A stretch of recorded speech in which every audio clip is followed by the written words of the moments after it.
Shalom semuanya. Apa kabar? Semoga dalam keadaan sehat selalu.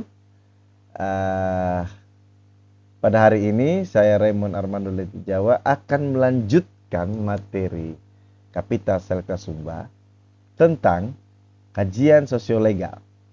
Yang mana pada pertemuan sebelumnya saya sudah menjelaskan tentang kajian sosiolegal ini pada bagian satu yang lebih fokus terhadap apa dan bagaimana itu ilmu hukum.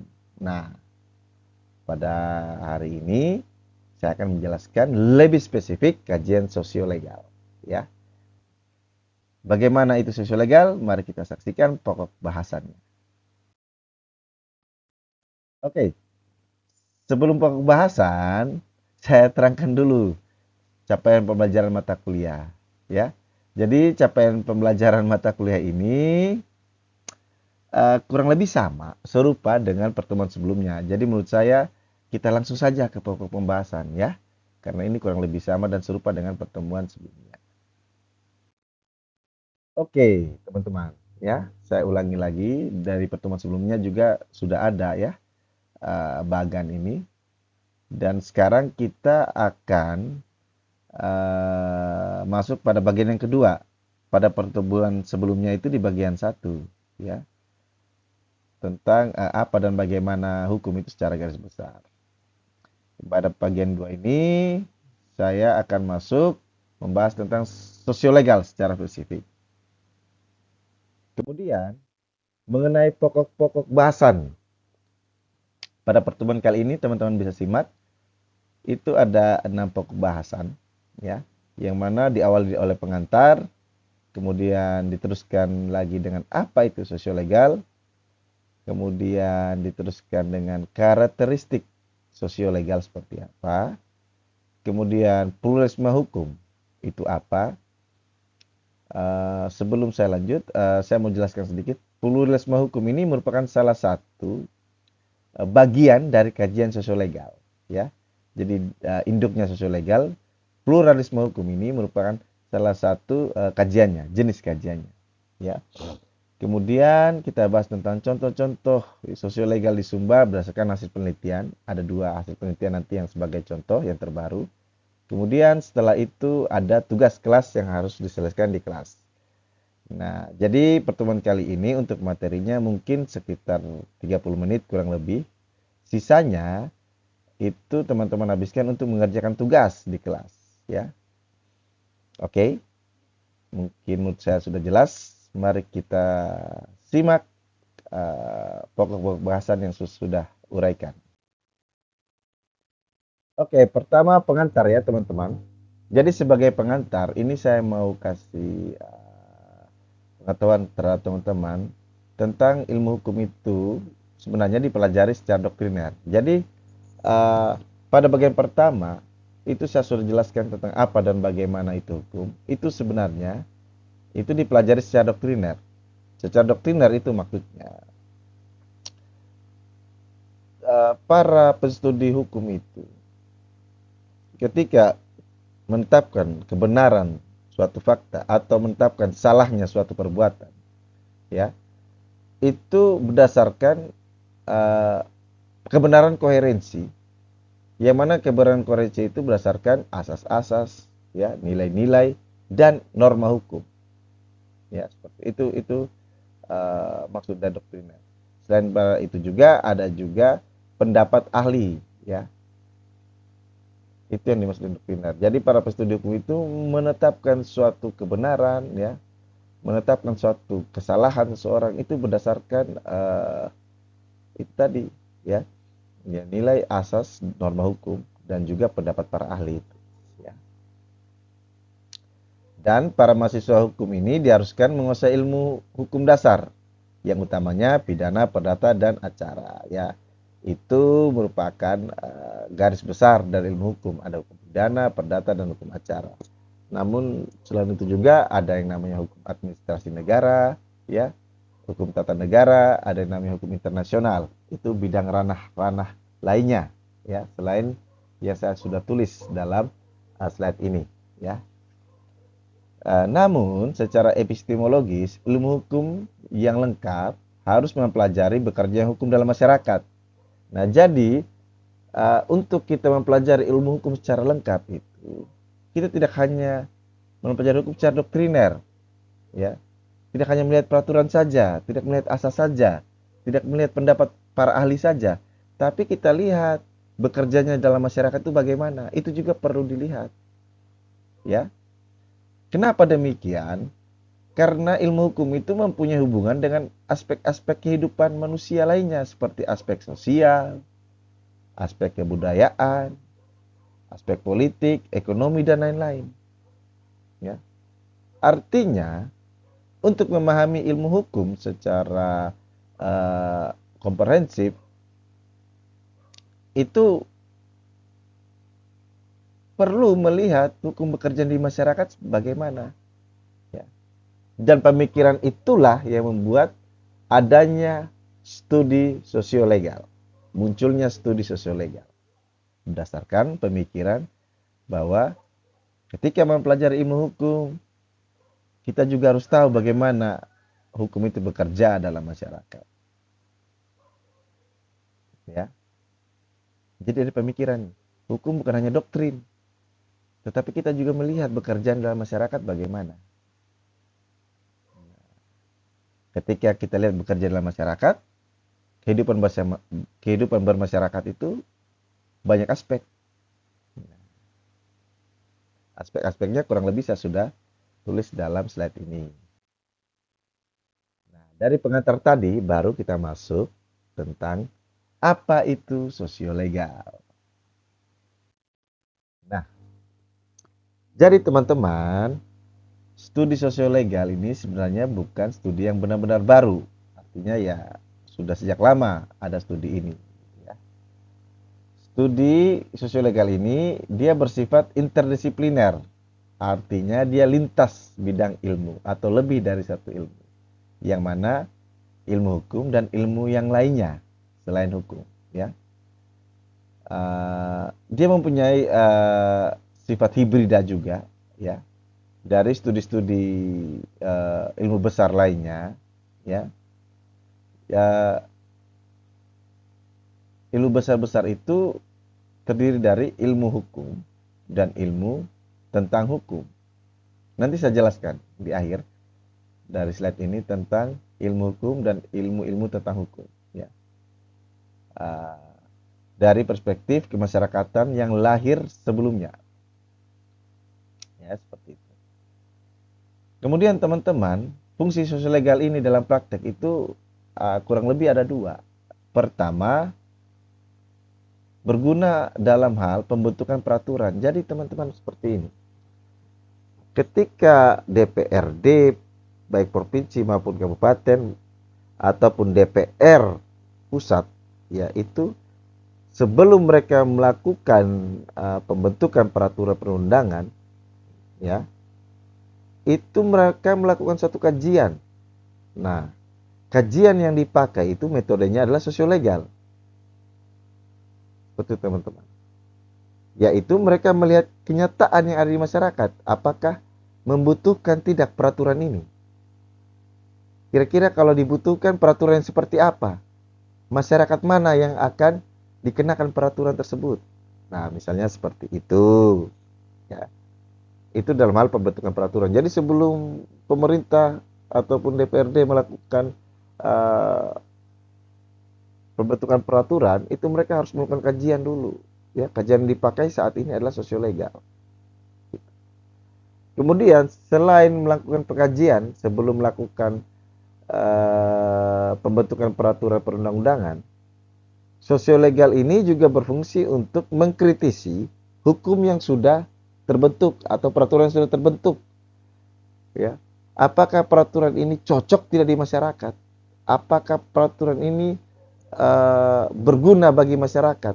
Apakah peraturan ini efektif tidak dalam masyarakat? Itu kajian yang dipakai ada sosiolegal. Gitu ya. Seperti itu. Ya. Nah, mengenai ilmu hukum dan ilmu tentang hukum, saya akan jelaskan. Jadi teman-teman coba lihat ada 4 buku yang saya taruh di slide ini, ya. Saya bagi dalam 2 baris, baris atas dan baris bawah. Kalau di baris atas itu tergolong ilmu-ilmu tentang hukum. Kalau di bawah itu ilmu hukum. Saya ulangi. 2 buku di baris atas itu adalah ilmu-ilmu tentang hukum. Sedangkan di baris bawah adalah ilmu hukum. Mengapa demikian, Pak Raymond? Oke, saya jelaskan perbedaannya. Ya. Pada baris atas itu teman-teman coba lihat judul bukunya. Judulnya Filsafat Hukum. Kata hukum itu dia sebagai objek. Filsafat hukum. Artinya subjeknya hukum. Subjeknya adalah filsafat, objeknya adalah hukum. Sama di sampingnya sosiologi hukum. Subjeknya adalah sosiologi, objeknya adalah hukum. Artinya ilmu hukum ini sebagai objek dari bidang ilmu filsafat dan bidang ilmu sosiologi. Gitu. Jadi, cara berpikirnya adalah cara berpikir filsafat. Metodenya adalah metode filsafat. Ya. Dan objek yang dikajinya itu atau objek yang menjadi objek pengenaan dari ilmu filsafat itu adalah ilmu hukum. Sama juga di sampingnya. Objek pengenaan dari ilmu sosiologinya adalah hukum. Jadi hukum itu sebagai objeknya. Jadi ilmu tentang hukum itu adalah ilmu-ilmu lain yang bukan ilmu hukum yang membahas atau menempatkan hukum itu sebagai objek. Sedangkan kalau ilmu hukum, saya ulangi, sedangkan ilmu hukum itu adalah ilmu yang cara berpikirnya dengan cara berpikir hukum. Cara berpikir hukum itu saya sudah jelaskan di pertemuan pertama. Makanya itu penting saya menjelaskan tentang apa dan bagaimana hukum itu pada pertemuan bagian pertama ya. Itu. Ya. Jadi yang dipakai dalam ilmu hukum adalah cara berpikir hukum. Sedangkan objeknya adalah aspek kehidupan manusia, misalnya ekonomi, pajak, ya, misalnya apalagi yang lain, lingkungan. Nanti ada namanya hukum lingkungan. Kata hukum itu berada di depan, berarti dia berada di subjek. Objeknya adalah bidang hidup manusia yang lain. Jadi di sini teman-teman sudah bisa membedakan antara ilmu tentang hukum dengan ilmu hukum, ya. Singkatnya, kalau ilmu hukum itu cara berpikirnya adalah berpikir hukum, objeknya adalah bidang aspek kehidupan manusia. Sedangkan ilmu tentang hukum, cara berpikirnya ilmu lain, namun hukum sebagai objek. Nah, gitu ya. Saya rasa cukup jelas ya penjelasan saya ini. Kita lanjut. Kita akan membahas tentang karakter sosiolegal. Ya. Jadi sosiolegal ini mempunyai 2 karakter, teman-teman, ya. Karakter yang pertama, studi sosiolegal itu melakukan studi tekstual, ya, tentang pasal-pasal dan peraturan perundangan dan kebijakan dapat dianalisa secara kritikal dan dijelaskan makna dan implikasinya terhadap subjek hukum. Subjek hukum itu kita manusia, ya, subjek kita manusia, ya, termasuk kelompok terpinggirkan. Artinya, jadi karakter yang pertama ini, segala jenis peraturan yang dibuat oleh negara itu akan dijelaskan implikasinya kepada masyarakat itu bagaimana, dan juga dianalisis secara kritikal. Artinya dilihat peraturan ini cocok tidak buat masyarakat, peraturan ini sesuai tidak dengan nilai-nilai yang hidup dalam masyarakat itu, ya.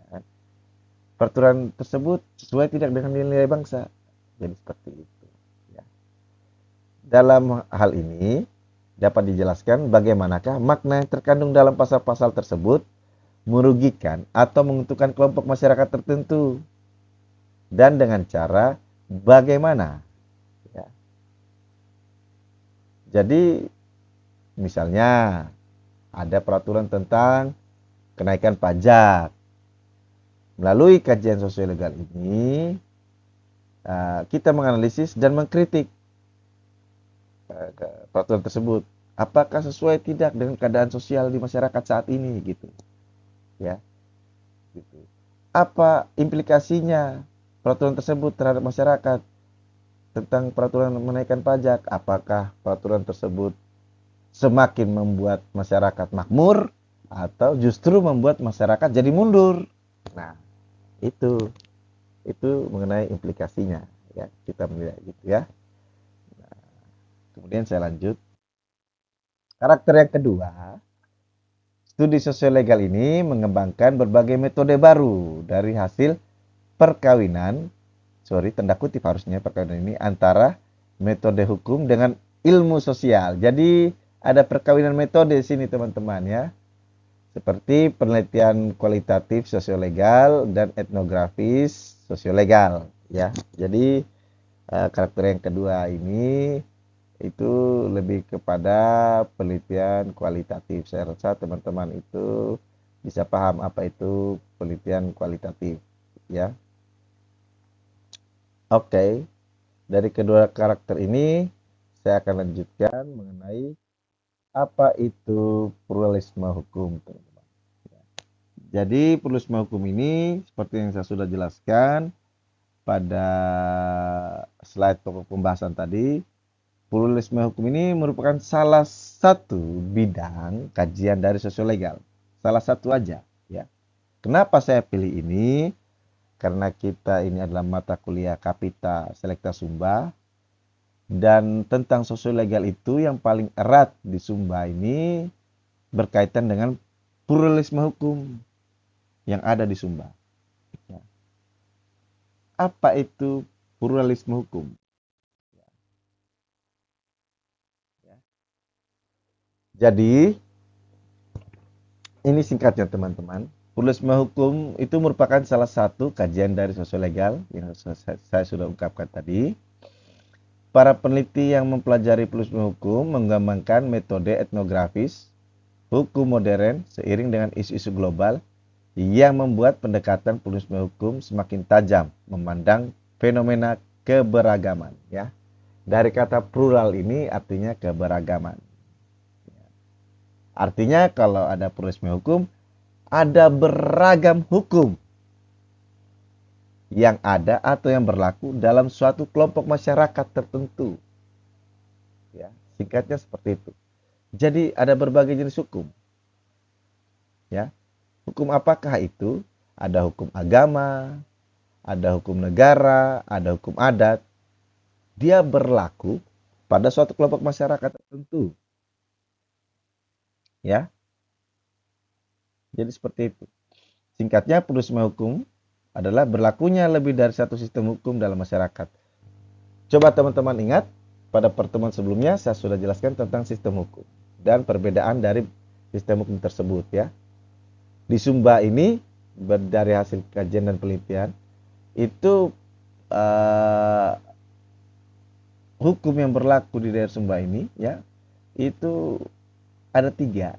Pertama hukum agama, kedua hukum adat, dan yang ketiga hukum negara. Mungkin biar lebih paham saya berikan contoh mengenai hukum agama yang berlaku di Sumba ini. Hukum agama yang berlaku di Sumba sini itu berkaitan dengan perkawinan, di mana negara mengakui hal itu juga. Ya, dalam Undang-Undang Nomor 1 tahun 1974 tentang perkawinan mengakui bahwa keabsahan perkawinan itu berdasarkan hukum agama. Misalnya, saya Raymond, dikatakan saya telah sah dalam menikah ketika saya sudah mendapatkan akta pernikahan dari gereja. Dan untuk mendapatkan akta pernikahan itu ada proses-proses yang saya harus taati.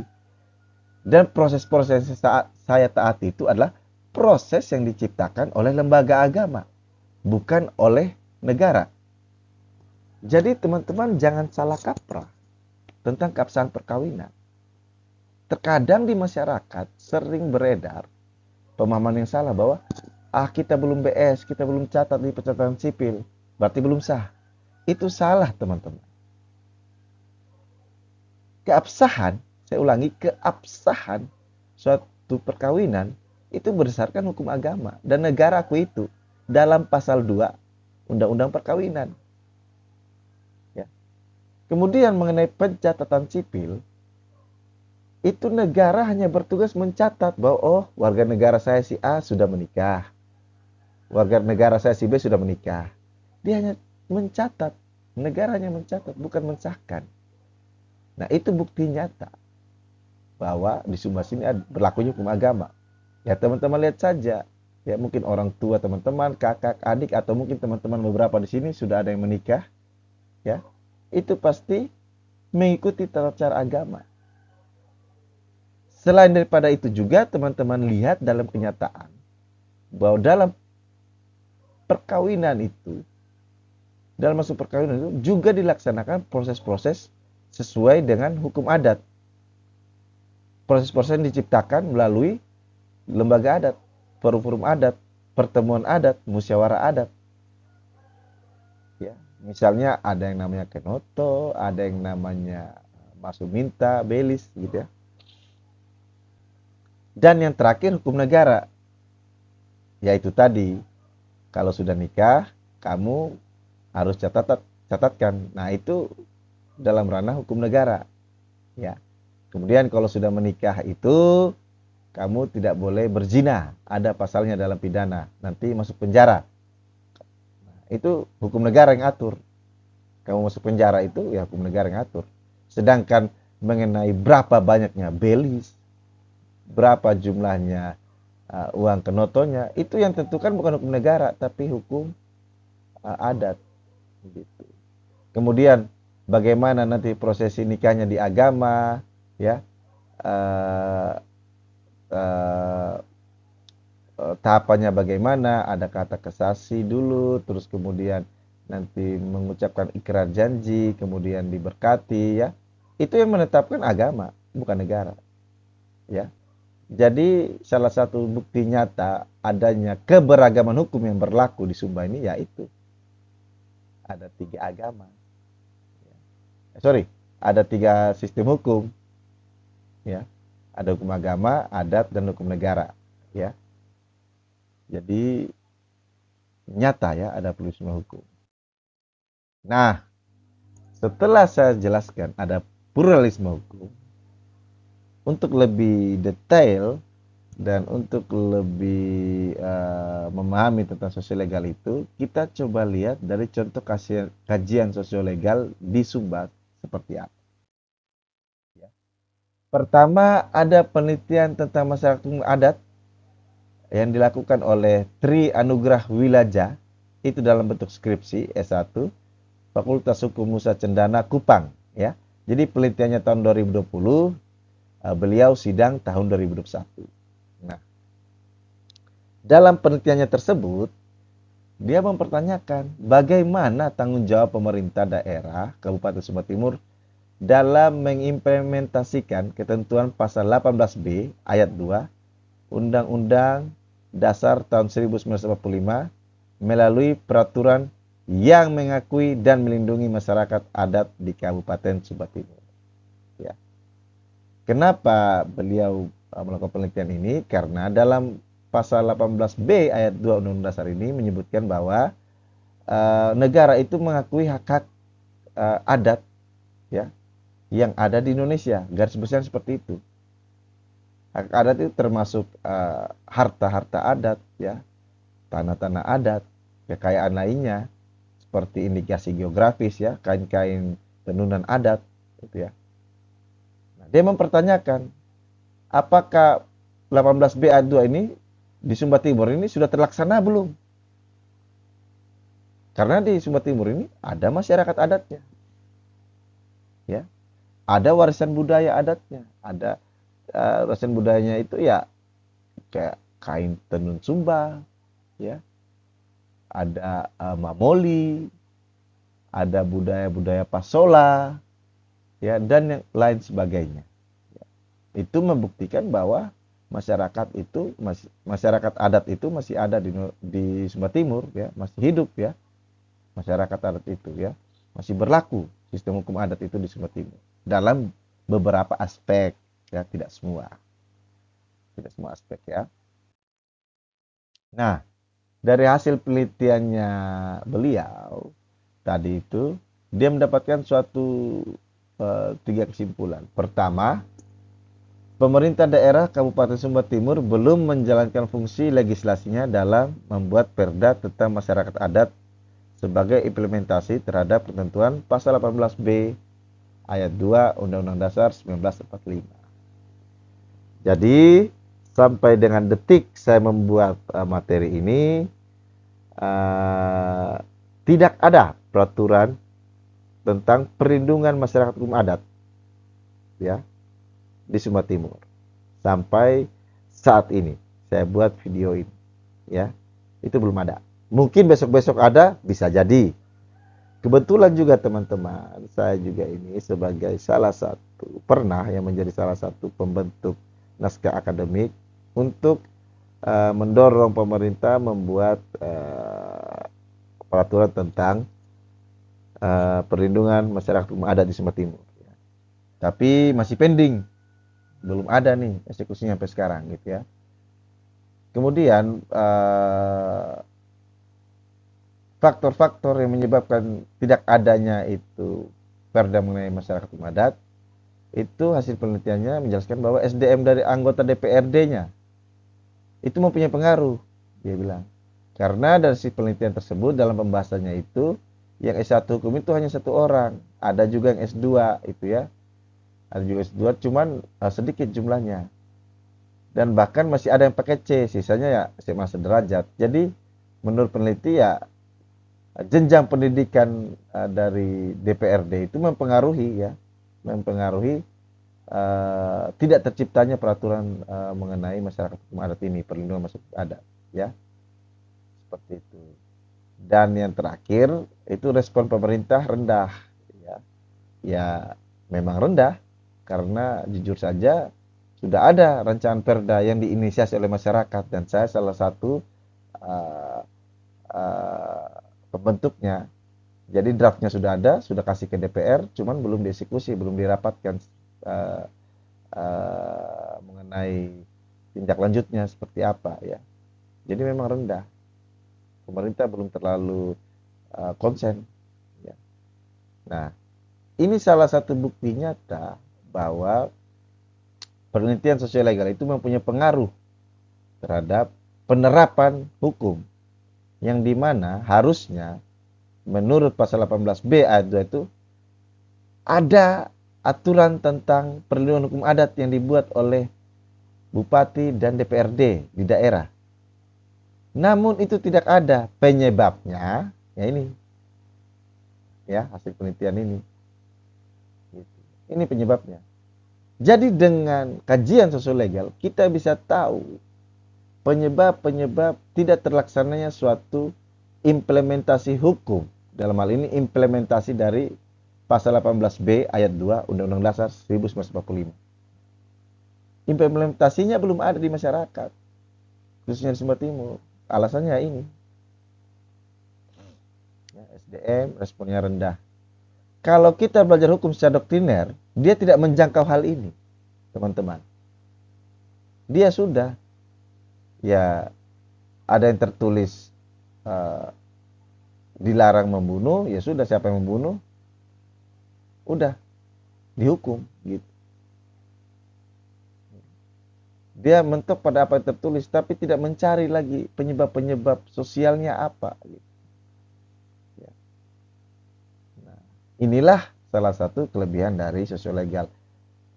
kalau saya boleh jujur, sebenarnya saya pun waktu dulu saya melakukan penelitian hukum, ya.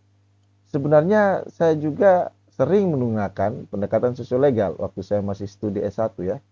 Cuman saya belum sadar namanya itu sosiolegal gitu, ya.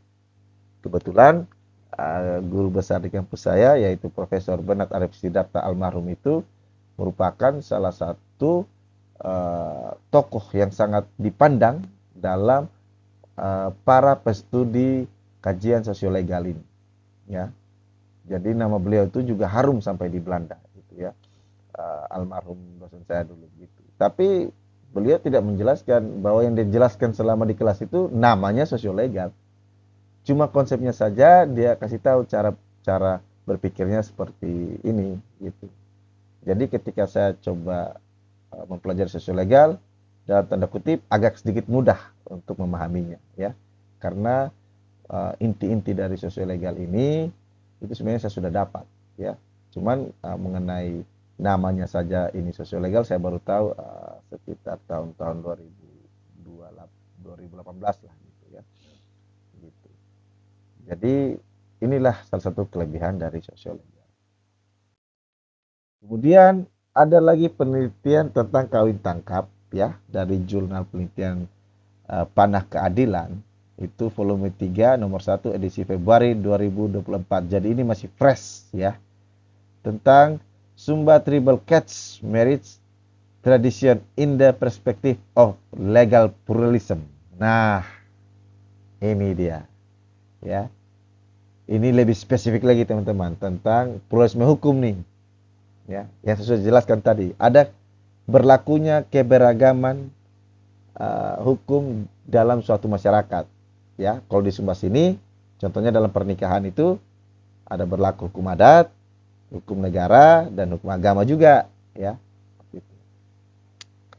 Nah, dalam bahasa Indonesianya tradisi kawin tangkap suku Sumba dalam perspektif pluralisme hukum, ya.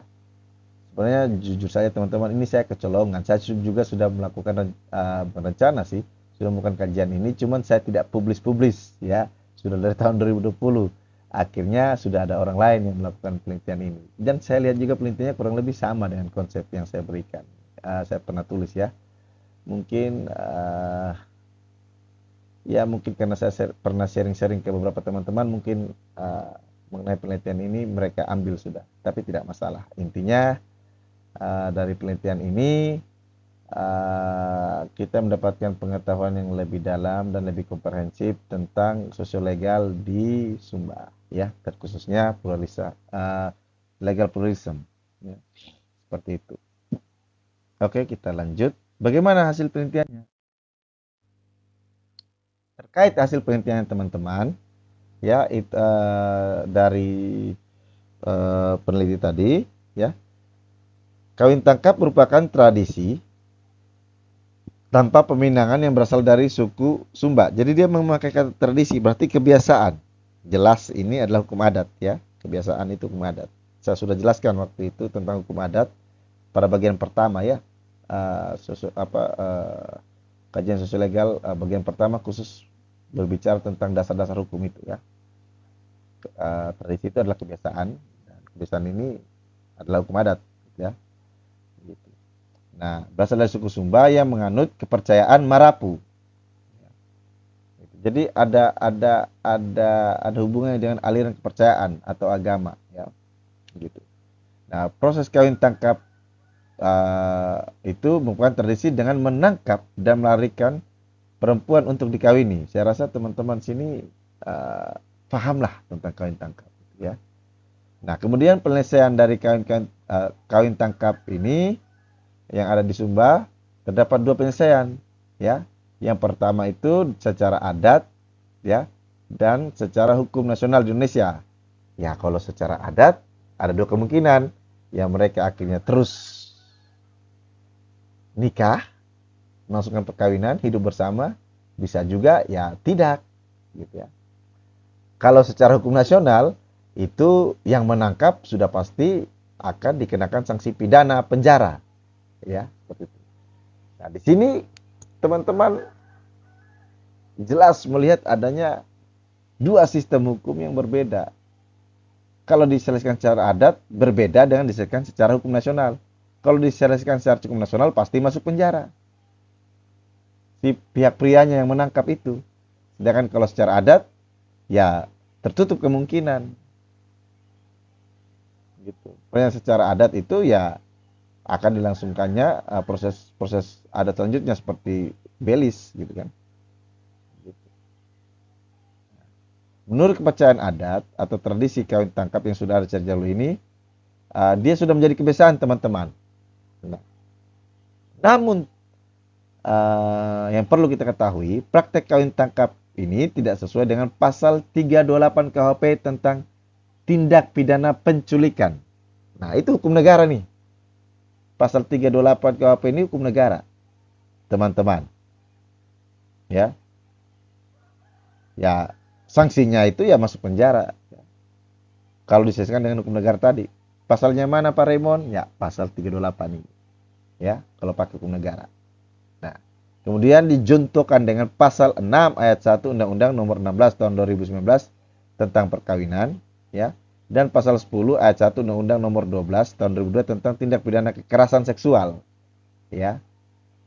Dan peneliti itu dalam statement akhirnya menyatakan kawin tangkap merupakan bentuk nyata adanya pluralisme hukum di Sumba. Jadi si peneliti tersebut dengan tegas menyatakan di Sumba ada pluralisme hukum, ya.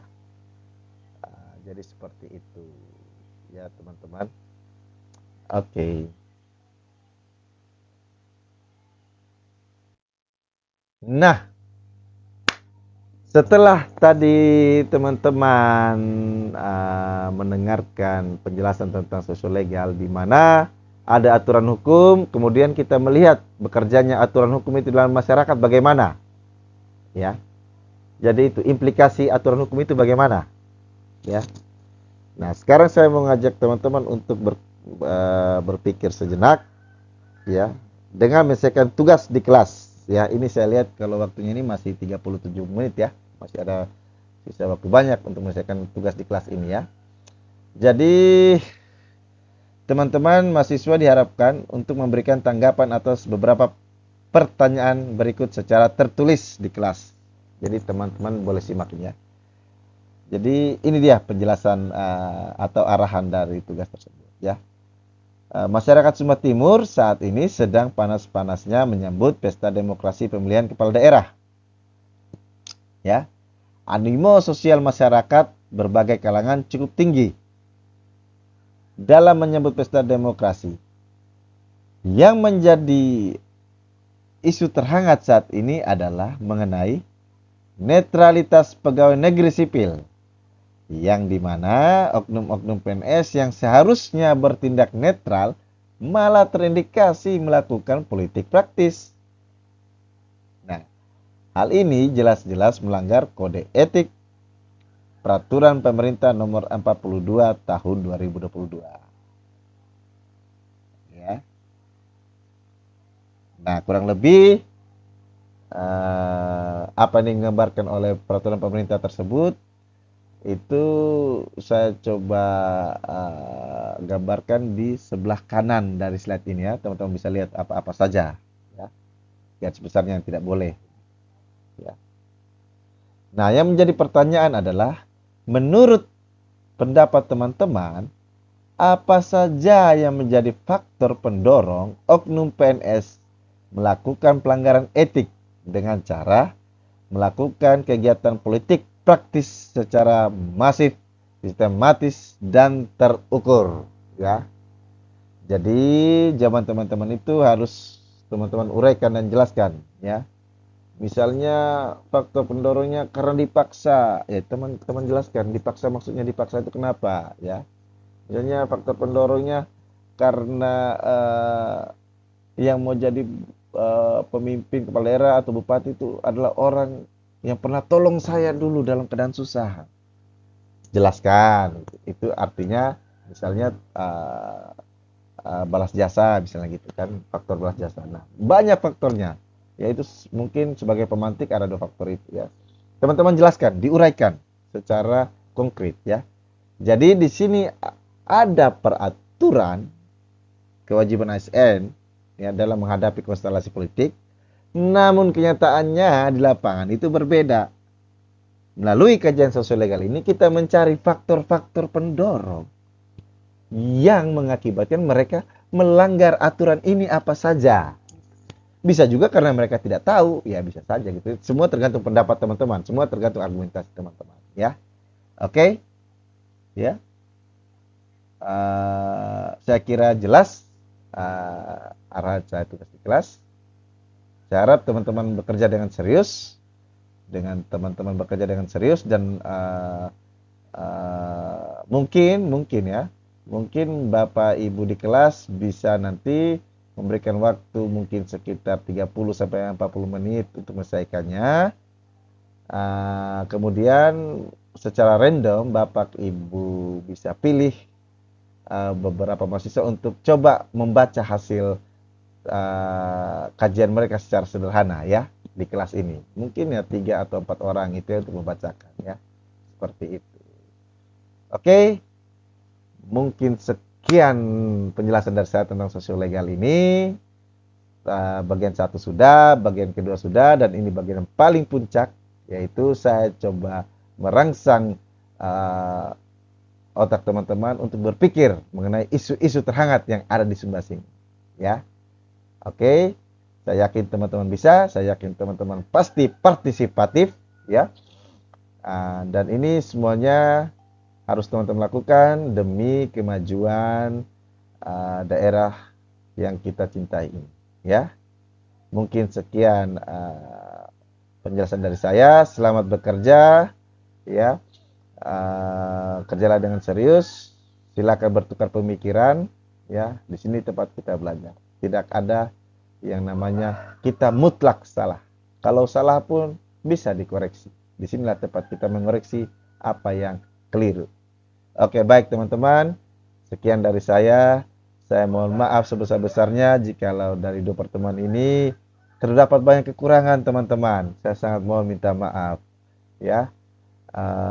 Terlepas daripada itu, saya sangat berharap materi yang saya sampaikan ini dapat berguna bagi teman-teman untuk saat ini dan ke depannya. Oke, sekian dari saya. Saya ucapkan shalom. Selamat bekerja. Terima kasih.